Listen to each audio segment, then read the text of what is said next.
शीतकालीन सत्र शुरू होते ही कांग्रेस ने कथित वोट चोरी और एसआईआर प्रक्रिया में गड़बड़ियों के खिलाफ सबसे बड़ा राजनीतिक हमला बोलने की तैयारी कर ली है। लगातार कांग्रेस समेत समूचे विपक्ष पर सवाल खड़े हो रहे थे कि आखिर सिर्फ आरोपों और खुलासे के आरोपों से क्या होगा। विपक्ष सोशल मीडिया से बाहर क्यों नहीं आ रहा, लेकिन अब कांग्रेस ने भी विपक्ष की भूमिका को मजबूत करने की कसम खा ली है। राहुल गांधी के नेतृत्व में कांग्रेस अब सड़क से लेकर संसद तक हंगामे का मूड बना चुकी है। 14 दिसंबर को दिल्ली के रामलीला मैदान में एक विशाल रैली भी होने जा रही है, जिसमें राहुल गांधी, मल्लिकार्जुन खड़गे और प्रियंका गांधी मौजूद रहेंगी। सोनिया गांधी की मौजूदगी उनके स्वास्थ्य पर निर्भर करेगी। इस रैली में देश भर से जुटाए गए हस्ताक्षर अभियान के दस्तावेज भी पेश किए जाएंगे, जिन्हें जनता के सामने दिखाने के बाद में राष्ट्रपति को सौंपा जाएगा। दरअसल बिहार चुनाव में करारी हार के बाद कांग्रेस ने 12 राज्यों और केंद्र शासित प्रदेशों के प्रभारियों, पीसीसी चीफों, विधायक दल के नेताओं और सचिवों की समीक्षा बैठक बुलाई थी। बैठक में साफ कहा गया कि एसआईआर प्रक्रिया ने चुनाव को प्रभावित किया है और कांग्रेस इस मुद्दे को सड़क से लेकर संसद तक मुख्य मुद्दा बनाएगी। कई सुझाव सामने आए कि चुनाव आचार संहिता लगने के बाद वोटर लिस्ट में नाम जोड़ने या हटाने की अनुमति नहीं होनी चाहिए, क्योंकि इसी खामी का कथित रूप से दुरुपयोग हुआ। बता दें कि लोकसभा में नेता प्रतिपक्ष राहुल गांधी ने कई प्रेस कॉन्फ्रेंस के जरिए सवाल उठाए, यहाँ तक कि कई पीसी में आरोपों के साथ ही कुछ सबूत भी पेश किए, जिनमें वोटर लिस्ट की गड़बड़ियां मुख्य रूप में शामिल थी। कहीं एक ही नाम पर कई वोटर, कहीं शून्य मकान वाले कई मतदाता, तो कहीं किसी भी तरह के फोटो का इस्तेमाल, तो कहीं नाम के साथ फर्जी मतदाता। राहुल ने चैलेंज के साथ कहा कि चुनाव आयोग इसकी जांच करा ले, लेकिन अब बिहार चुनाव के बाद राहुल ने तय कर लिया कि मामले को सिर्फ पीसी और बंद कमरों तक नहीं, बल्कि संसद से लेकर सड़क तक जनता के सामने उतरना होगा। राहुल ने इस मुद्दे पर कई बैठकें भी की हैं, जिनमें कई तरह की खामियां भी मिली। कुछ नेताओं ने कहा कि पार्टी पीएलए की बात तो करती है, लेकिन हमारे पास ग्राउंड पर बूथ लेवल एजेंट आखिर है कहां? यूपी और बिहार जैसे राज्यों में बीएलए बने ही नहीं। एसआईआर प्रक्रिया ने जिस तरह वोटिंग को प्रभावित किया, वह लोकतंत्र पर सीधा हमला बताया गया। दूसरी ओर नेता प्रतिपक्ष राहुल गांधी रामलीला मैदान से लेकर संसद भवन तक सरकार और चुनाव आयोग को घेरने की रणनीति बना चुके हैं। पार्टी सूत्र बताते हैं कि राहुल गांधी मानते हैं कि यह लड़ाई संविधान और लोकतंत्र की रक्षा की लड़ाई है, जिसे सड़क से संसद तक लड़ना ही होगा। बिहार चुनाव के नतीजे आने के बाद राहुल गांधी का पहला रिएक्शन चौंकाने वाला और निराशाजनक था। वे मानते हैं कि एसआईआर ने नतीजों की दिशा बदल दी। पार्टी के रणनीतिकार मानते हैं कि अंतिम समय में हुए कुछ आंतरिक फैसलों ने भी नुकसान पहुंचाया, तो वहीं दूसरी तरफ महागठबंधन में तालमेल का अभाव भी असर डाल गया। यही नहीं, बल्कि संसद के शीतकालीन सत्र में विपक्ष इस मुद्दे को जोर शोर से उठाने की तैयारी कर रहा है। साथ ही इंडिया गठबंधन के घटक दल मुख्य चुनाव आयुक्त ज्ञानेश कुमार को पद से हटाने के लिए उनके खिलाफ महाभियोग के प्रस्ताव की संभावनाओं पर विचार कर रहे हैं। रणनीतिकार मानते हैं कि एसआईआर के मुद्दे पर इंडिया गठबंधन को एकजुट और पूरी आक्रामकता के साथ लड़ाई लड़नी होगी। अब कांग्रेस ने एसआईआर को राष्ट्रीय मुद्दा बनाने का फैसला भी कर लिया है। देश भर में हस्ताक्षर अभियान चलाया जा रहा है। राहुल गांधी का साफ निर्देश है, नेता इस मुद्दे पर आक्रामक रहे और चुनाव आयोग के रवैये पर सवाल खड़े करते रहे। कांग्रेस अध्यक्ष मल्लिकार्जुन खड़गे ने भी साफ कहा है, पार्टी असली मतदाताओं के नाम हटाने और फर्जी नाम जोड़ने की किसी प्रक्रिया को स्वीकार नहीं करने वाली है। माना जा रहा है कि कांग्रेस की रिसर्च विंग को भी सक्रिय कर दिया गया और आगामी राज्यों के चुनाव देखते हुए अभियान बड़ा जन आंदोलन बन सकता है।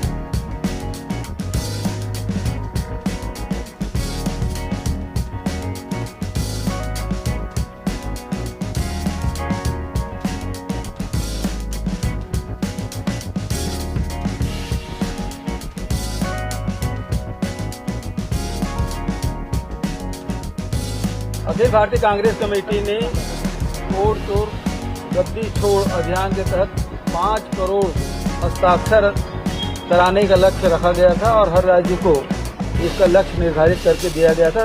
पंजाब राज्य ने लगभग 27 लाख फॉर्म भरे हैं और हर कॉन्स्टिट्यूंसी से इसको भर के लाया गया है। पूरी सूची हमारे पास है और इसमें हमारे पंजाब के प्रधान राजा वहीद जी और एलओपी बाजवा साहब और सभी वहाँ के जिला प्रधान और सभी हमारे विधायक और जितने भी प्रत्याशी सब लोग मिलकर इसको काम किए हैं।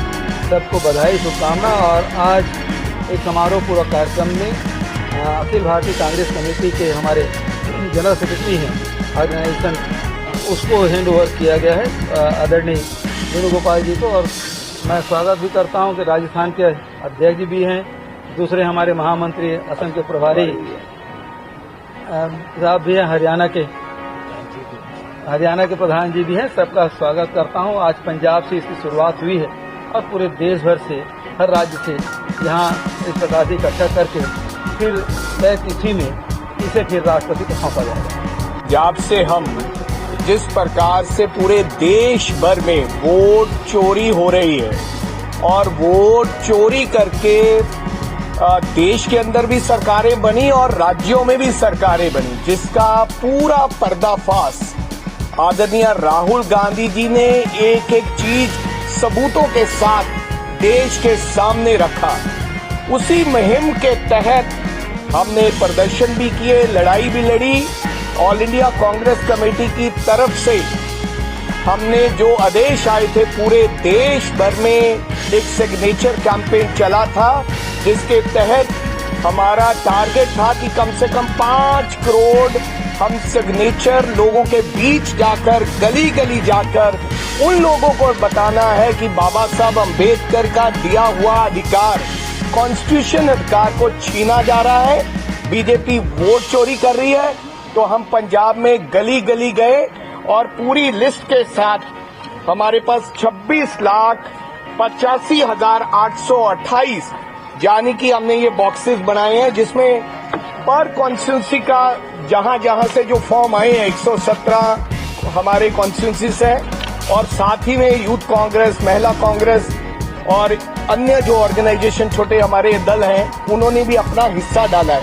तो आज हम पंजाब की तरफ से हम 27 लाख फॉर्म तकरीबन आज जनरल सेक्रेटरी ऑर्गेनाइजेशन को बघेल जी से माध्यम से और प्रताप सिंह बाजवा जी के आशीर्वाद से हम यहाँ पर केसी वेणुगोपाल जी को वो तमाम फॉर्म सौंपने।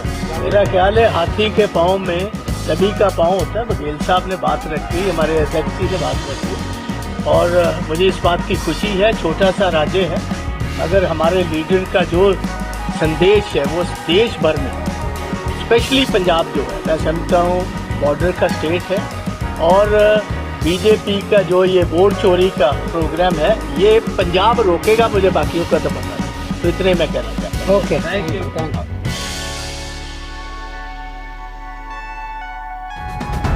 आगे की न्यूज के लिए वीडियो को लाइक कीजिए और चैनल को सब्सक्राइब कीजिए।